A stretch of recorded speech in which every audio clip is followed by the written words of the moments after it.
नमस्कार दोस्तों, आज की कहानी है जवाब। कहानी पसंद आए तो कहानी को लाइक और चैनल को सब्सक्राइब जरूर करें। सुनैना जी अक्सर छोटी छोटी बातों पर अपनी बहू रूपाली को डांटती रहती और हमेशा कहती रहती कि तुम घर के छोटे मोटे काम में भी सुबह की लगी हुई दोपहर कर देती हो।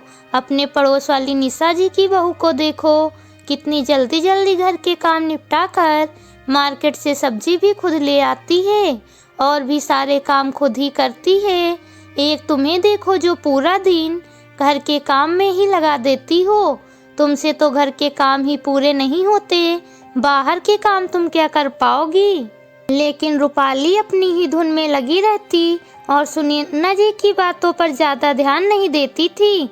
उसको पता था कि मम्मी जी की आदत चिल्लाने की है, थोड़ी देर बोलकर खुद ही शांत हो जाएंगी और अपने हिसाब से ही अपने काम करती, क्योंकि उसके पति शिवम ने उसको शादी होते ही बता दिया था माँ की आदत थोड़ा चिल्लाने की है, लेकिन दिल की बुरी नहीं है, इसलिए तुम उनकी बातें अपने दिल पर मत लेना।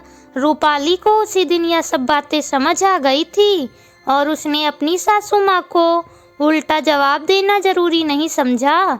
तभी एक दिन सुनैना जी अपनी पड़ोसन निशा जी के घर किसी जरूरी काम से गईं। उन्होंने जैसे ही उनके घर में प्रवेश किया तो देखा उनकी बहू अपनी सास निशा जी के साथ जोर जोर से लड़ रही थी। कह रही थी, मुझसे नहीं होते ये घर के फालतू के काम, और आप इतनी भी बूढ़ी नहीं हैं जो थोड़े बहुत घर के काम काज भी नहीं कर सकती। क्या मैं पूरे दिन घर के काम ही करती रहूं?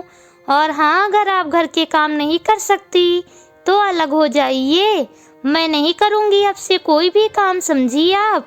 उनके घर में लड़ाई होते देख सुनैना जी उल्टे पैर अपने घर वापस आ गईं और आते ही पति से कहने लगी, सुनते हो जी, पड़ोस वाली बहू से तो अपनी बहू रूपाली लाख गुना अच्छी है। आज तक मुझे कभी पलटकर जवाब भी नहीं दिया। बेशक वह काम धीरे करती है, लेकिन संस्कार उसमें कूट कूट कर भरे हुए हैं। मैं जिस बहू की बड़ाई अक्सर अपनी रूपाली बहू के सामने किया करती थी, आज मैं उसका असली रूप अपने आंखों से देखकर और कानों से सुनकर आई हूँ। निशा जी की बहू इतने बुरे तरीके से अपनी सास से बातें कर रही थी कि पूछो ही मत। मुझसे तो बहुत बड़ी गलती हो गई जो अपनी बहू की तुलना उससे कर रही थी। तब रूपाली के ससुर जी कहने लगे, सुनैना, दूर के ढोल सुहावने ही लगते हैं।